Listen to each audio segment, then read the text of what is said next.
দর্শক আসসালামু আলাইকুম। আমি সিফাত কবির আছি দি ওপিনিয়নে।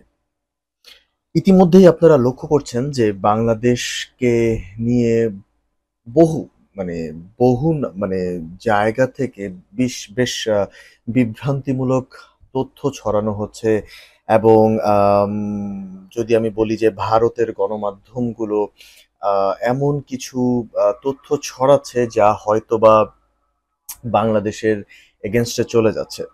এই বিষয়গুলো নিয়ে ইতিমধ্যেই কিন্তু বাংলাদেশের বেশ আ ম অনেকজন লেখক, সাহিত্যিক, সাংবাদিকরা তৎপর হয়ে উঠেছে যে কেন এই ধরনের প্রোপাগান্ডা বা কেন এই ধরনের মিথ্যাচার ছড়ানো হচ্ছে। ওয়েল আমি যদি আপনাদেরকে একটু আ এক্সপ্লেইন করি, আম ধরুন গতকালকে রয়টার্স একটা আম রিপোর্ট করেছে। সেই রিপোর্টের মধ্যে আ রয়টার্স একটা ইনফরমেশন দিয়েছে যে সজীব ওয়াজেদ জয়, সাবেক প্রধানমন্ত্রী শেখ হাসিনার আম ছেলে, উনি বলেছেন যে সাবেক শেখ হাসিনা উনি পদত্যাগ করেন নাই। উনি এখনো বাংলাদেশের প্রধানমন্ত্রী আছেন। এই যে কথা এবং এই কথার প্রেক্ষিতে গ মা সামাজিক যোগাযোগ মাধ্যমকে ঘিরে কিন্তু আ তোলপাড় হয়ে উঠেছে গতকাল রাত থেকে। এবং গতকাল রাত থেকেই যদি আমরা দেখি যে আম আপনার বাংলাদেশে মানে গতকাল রাত থেকে এই মানে এখন পর্যন্ত বাংলাদেশকে ঘিরে কিন্তু বহু নতুন পজিটিভ জিনিসগুলো উঠে এসছে।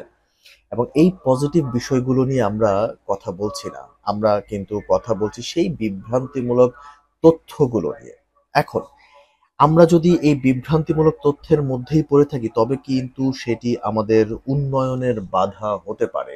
এটি মনে করছেন আমাদের দেশের জনতা। আমি বেশ কয়েকজনের সাথে কথা বলেছি এবং তাদের ভাষ্য অনুযায়ী যে বাংলাদেশকে এখন প্রশ্নবিদ্ধ করাটাই হচ্ছে ভারতের প্রধান লক্ষ্য।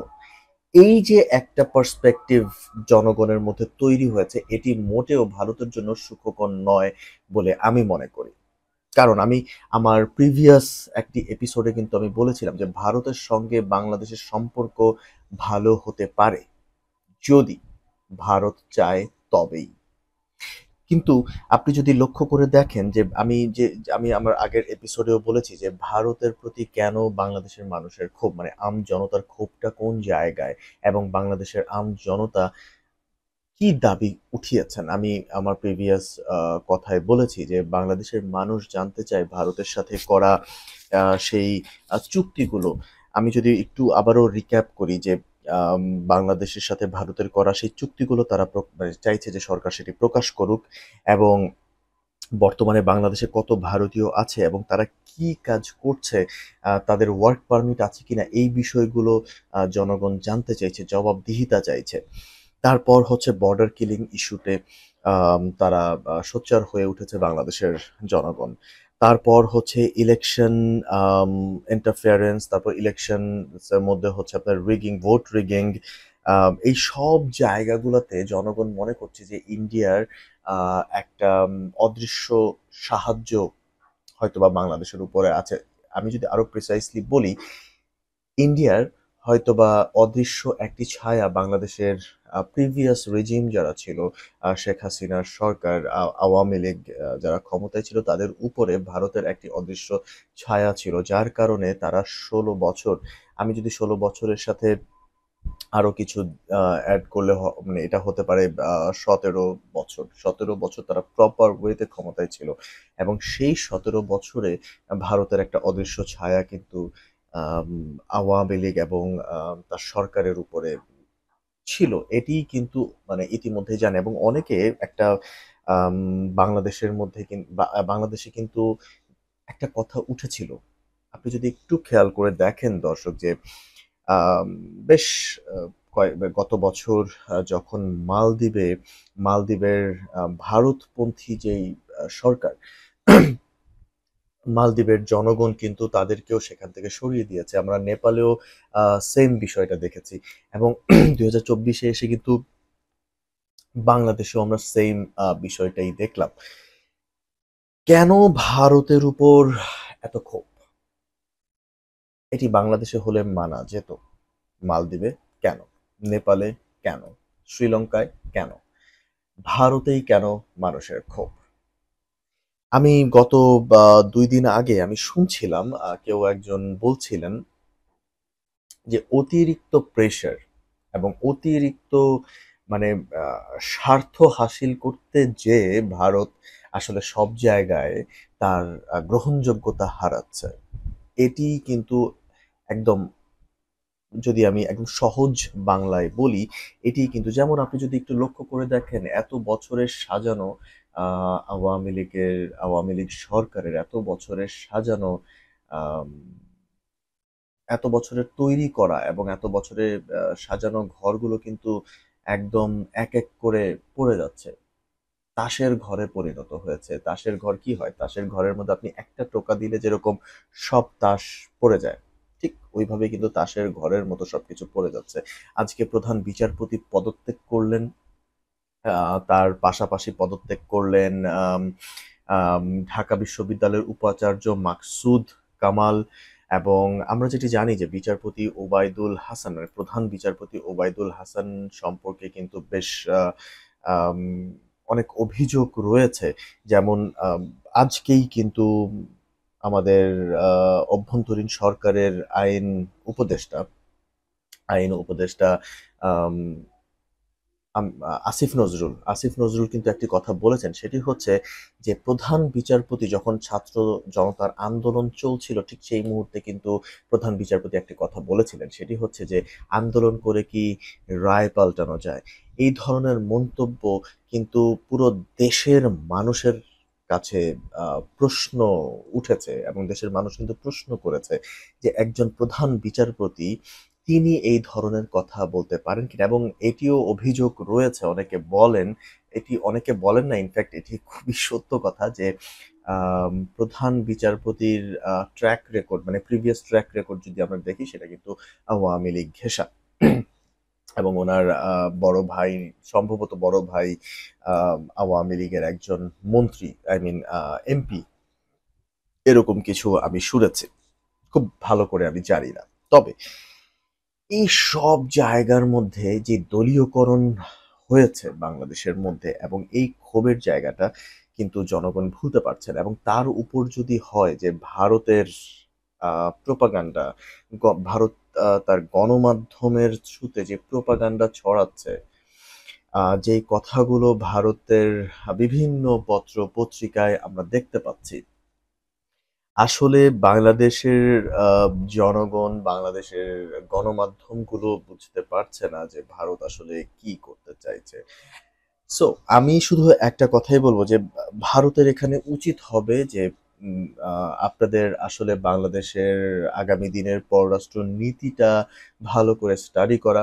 আপনারা, মানে ভারত যদি বাংলাদেশের সাথে সুসম্পর্ক বজায় রাখতে চায়, তো আমার কাছে মনে হয় যে বাংলাদেশও চাইবে সুসম্পর্ক বজায় রাখার জন্য। এবং একটি কথা কিন্তু অন্তর্বর্তী সরকার প্রধান কিন্তু একটি কথা এনডিটিভির সাথে এক সাক্ষাৎকারে কিন্তু উনি বলেই দিয়েছেন, গত আ শপথ নেয়ার আগের দিন সম্ভবত উনি প্যারিস থেকে একটি সাক্ষাৎকার দিয়েছেন এনডিটিভিকে, এবং সেই এনডিটিভির সাক্ষাতে কিন্তু উনি একটি কথা স্পষ্ট বলে দিয়েছেন, বাংলাদেশ যদি অস্থির থাকে তবে কিন্তু তার আশপাশটাও অস্থির থাকবে, এবং সেটির এফেক্ট কিন্তু সেভেন সিস্টারের মধ্যেও পড়বে। এবং আমি কমপ্লিটলি তার সাথে এগ্রি করি। বাংলাদেশ যদি অস্থির থাকে তবে সেভেন সিস্টার্সও কিন্তু অস্থির হবে, এবং যেই বিষয়টি ভারতের তরফ থেকে, ভারতের গণমাধ্যমে বারবার উঠে আসছে, ইসলামিস্ট বা র্যাডিক্যালস, যারা হচ্ছে জঙ্গি, তারা হয়তোবা এই সুযোগে ভারতের উপরে আঘাত আনতে পারে। বিষয়টি এমন না, এবং বিষয়টি এমন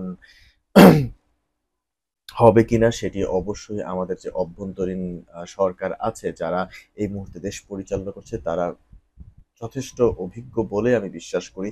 এবং বেশ কয়েকটি টক শোতে আজকে, মানে আজ, কাল, গতকাল এবং তার আগের থেকে বেশ কয়েকটি টক শোতে কিন্তু আমরা যে বিষয়গুলো দেখতে পাচ্ছি, সেটি হচ্ছে যে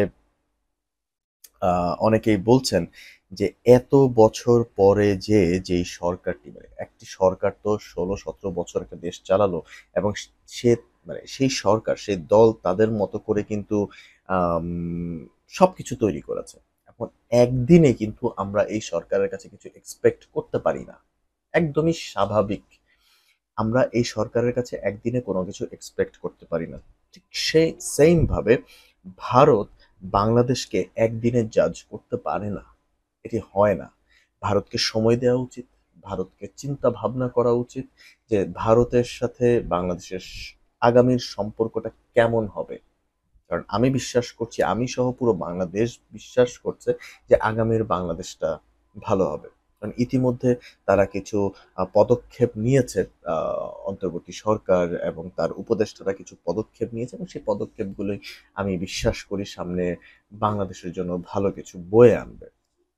তবে আজকের যে আলোচ্য বিষয় সেটি হচ্ছে ভারতের গণমাধ্যম যে প্রপাগান্ডা ছড়াচ্ছে এবং রয়টার্সে সজীব ওয়াজেদ জয় আম, সাবেক প্রধানমন্ত্রী শেখ হাসিনাকে যে যে বক্তব্যটি দিয়েছেন সেটি নিয়ে সামাজিক যোগাযোগ মাধ্যমে একটি তোলপাড় হয়ে যাচ্ছে যে উনি এখনো বাংলাদেশের প্রধানমন্ত্রী রয়েছেন। তবে আমার একটি প্রশ্ন এখানে থেকে যায়, একটি প্রশ্নই থেকে যায়, উনি যদি বাংলাদেশের প্রধানমন্ত্রী এখন থাকেন তবে সজীব ওয়াজেদ জয় তার প্রথম সজীব ওয়াজেদ জয় যখন একদম ভেরি ফার্স্ট ডেতে উনি যখন একটি ইন্টারভিউ দেন, মানে সরি একটি ইন্টারভিউ না, উনি যখন একটি লাইভে আসেন তখন তিনি কিন্তু একটি কথা বলেছেন, সেটি হচ্ছে বাংলাদেশে এখন যা হবার তাই হবে, এটি আমার বা আমার পরিবারের দেখার বিষয় নয়। এই কথাটি উনি বলেছেন। তখনও কিন্তু উনি ফাঁস করেননি যে শেখ হাসিনা এখনো বাংলাদেশের প্রধানমন্ত্রী।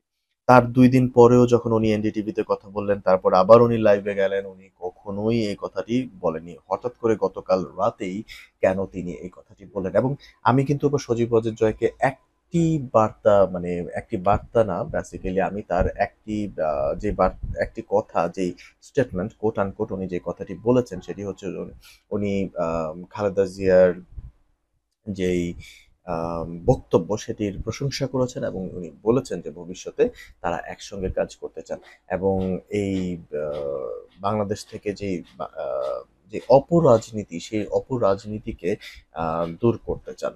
এটি সজীব ওয়াজেদ জয় বলেছেন এবং আমি তার সাথে একমত। এবং উনি ওনার মধ্যে যদি এই ভাবনাটি উদয় হয়ে থাকে সেটি খুবই ভালো একটি ভাবনা এবং ভবিষ্যতে বাংলাদেশের রাজনীতিতে আমার কাছে যেটা মনে হয় যে এই অভ্যন্তরীণ সরকার এই পুরো রাজনৈতিক সিস্টেমটাকে পাল্টে ফেলবে এবং যেই সিস্টেমে বাংলাদেশের মানুষ আবার অভ্যস্ত হয়ে যাবে সেই সিস্টেমটাই যেন ভবিষ্যতের আগামীর বাংলাদেশে সেটি থাকে। এটি গেল একটি বিষয়, এই যে বিষয়টি নিয়ে আমি বেশ চিন্তিত ছিলাম। তো অবশ্যই দর্শক আপনারা বলবেন যে এই যে ভারতীয় গণমাধ্যম যেভাবে বাংলাদেশকে নিয়ে কথা বলছে এবং গতকাল রয়টার্সের কথাটি যে প্রধানমন্ত্রী শেখ হাসিনা, সাবেক প্রধানমন্ত্রী শেখ হাসিনা উনি এখনো বাংলাদেশের প্রধানমন্ত্রী রয়েছেন, কেননা উনি পদত্যাগপত্রে এখনো সাইন করেননি যে। এবং সজীব ওয়াজেদ জয়ের যেই সেভারেল টাইমস কিছু বক্তব্য দিয়েছেন সেই বক্তব্যগুলো নিয়ে আপনাদের কি ভাবনা চিন্তা, অবশ্যই সেটি আমাকে ইনফ্যাক্ট দি ওপিনিয়নে আপনারা কমেন্ট করে জানাবেন। ধন্যবাদ।